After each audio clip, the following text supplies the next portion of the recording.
is good, everybody? It's Reed and welcome back to another tutorial. Today we're going over one of my favorite forces and one of the forces I use the most. A force is a way to make a spectator pick any card that you want them to pick when making it seem like a free choice. We're going to be going over the Riffle force. It's a very strong force, something that seems very logical, has a good kind of explanation for why you're doing what you're doing, and it's just a great force. I use it a lot.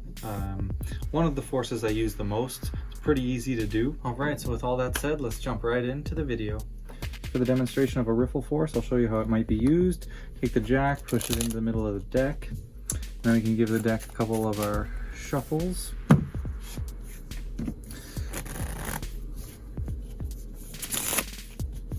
Alright. A few more. Alright, and then I'll just have you call stop wherever you'd like. Right there? No, you want to keep going? Right there? Perfect. Alright. Stopped on the Jack of Hearts. Alright, it's time for some exposure on the Riffle force. We'll take the Jack, leave it on top, give the deck a couple of cuts. Alright. Maybe we'll give the deck a shuffle. And then another shuffle.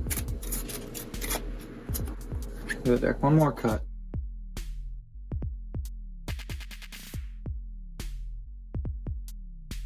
Alright, and then we'll have the spectator call stop wherever they want. Wherever they say stop, we'll stick our finger in and we'll lift the pack right to the Jack of Hearts. Alright, so time for the breakdown. So the Riffle force is a way of forcing a card, and like I said, that's just a way of making the spectator seemingly have a free choice, but forcing them to pick whatever card you want. So I'm going to go over some ways to get into the position for a Riffle force. Obviously, in the demonstration, I combined that force with some false shuffles, but the Riffle force all by itself would just look something like this. You have the spectator call stop, and then you force the 4 diamonds. Okay? Alright, so I like to start with my force card on the top of the deck. So what you're going to do is any control that you know, okay? To get that card to the top.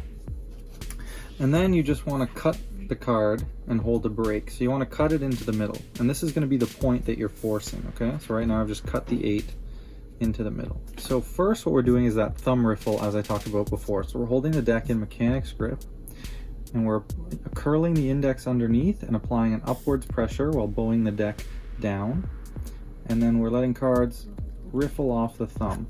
Now you don't want to do this too quickly, but you want to do it at a decent speed and just have the spectator say stop whenever they'd like.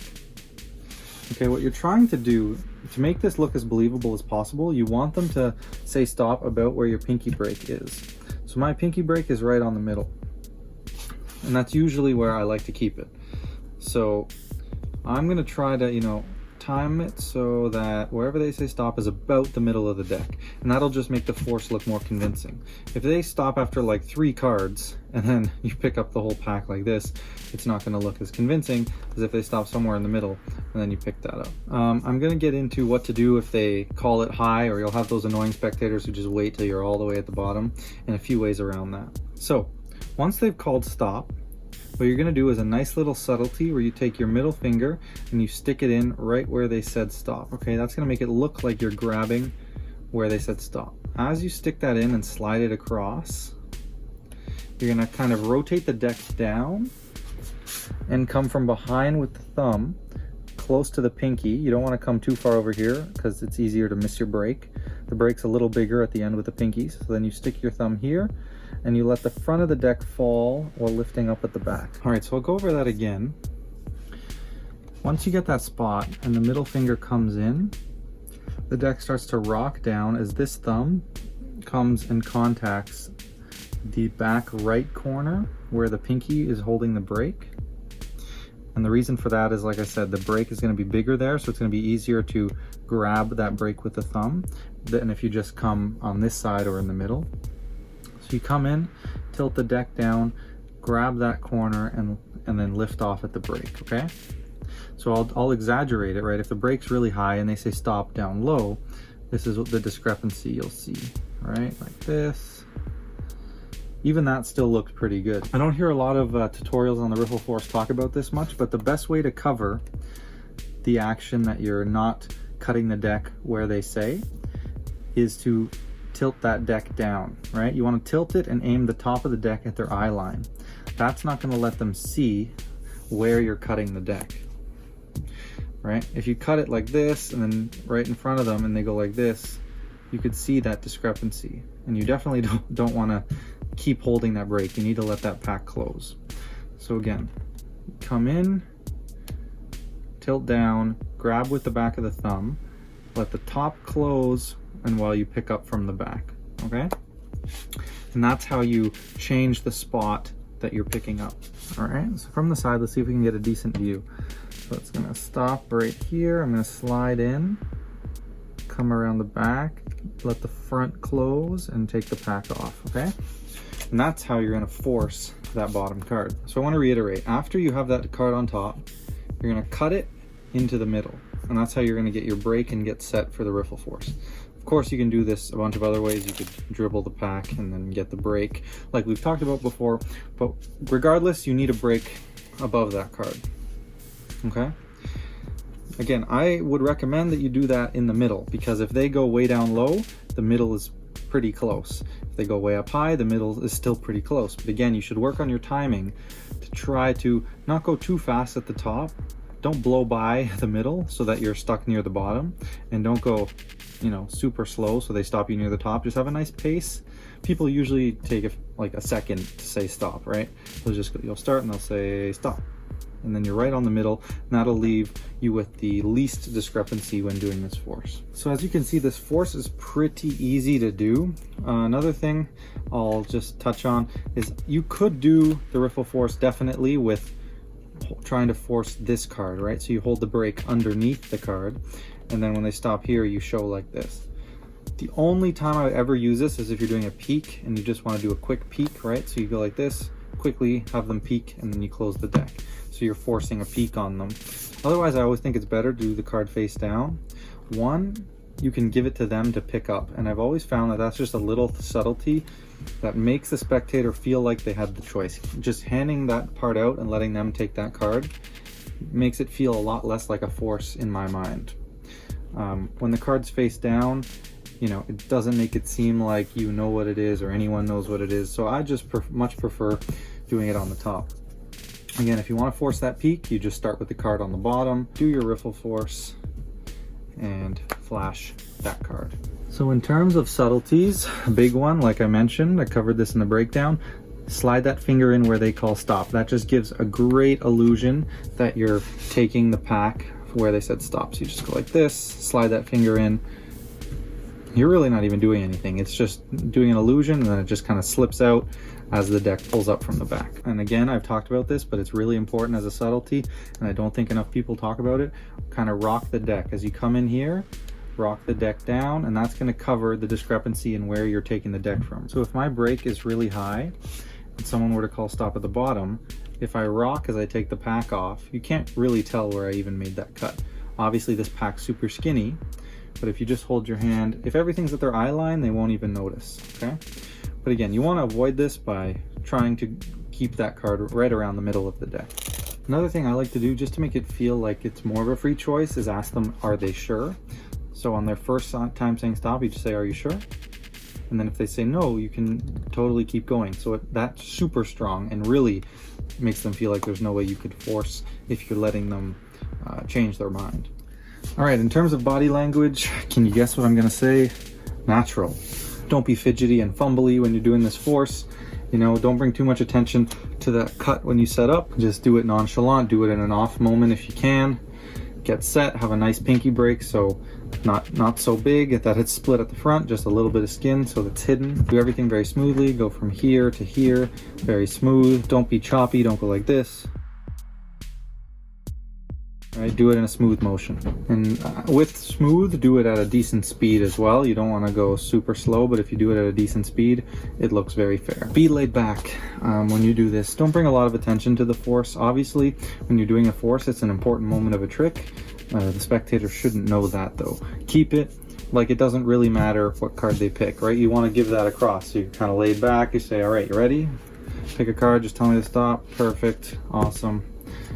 boom, right? So just really not important, make it seem not important of a moment. All right, so some other uses and ideas. I just wanted to leave a quick comment about missing forces. Now, this force is easy, and you shouldn't miss this force really if you practice it. But it can happen. Like, I'll admit, sometimes you go here and you grab and you miss the pinky break by one card. So now you've messed up your force, right? You can't really go like this and then come back and grab it again, right? Obviously. So if you miss a force, just go into another trick. Like, most of the time, you know, if the forces are happening earlier on, and so you can go into another trick just on the fly. If it's a trick where the force is at the end and it all relies on the force, then just don't mess up. Obviously, this applies to, you know, more so like the classic force where it's not 100%. But it's still, just in case, that's just a note on missing forces. So a good idea is to combine the force with a false shuffle. You know, you don't need to go like this and go straight into your force. Do a couple of the false shuffles we've talked about, or any false shuffle that you know, just to make it seem like you're not controlling the cards, make it seem like you have no control, right? Like I talked about a bit in the last video, palm it off and let them shuffle. That just kind of breaks up the flow, right? You know, they see the 4 go right into the middle, and then if you go straight into a force and they pick the 4 again, that seems a little suspicious. But if you break that up by some false shuffles and some different kind of moments, you know, some pausing, some patter, it just makes the force that much stronger, right? So if you have it on top, you can just do a few false shuffles, control it to the bottom, bring it right back to the top, and then get right into the force, and then you force the card on them. The last thing I'll say, a good tip is to not reveal that card right away. If you can, right, if you're doing a trick, maybe a mind reading effect where you're using a force, yeah, you know, if you're trying to sell mind reading, then they need to look at the card.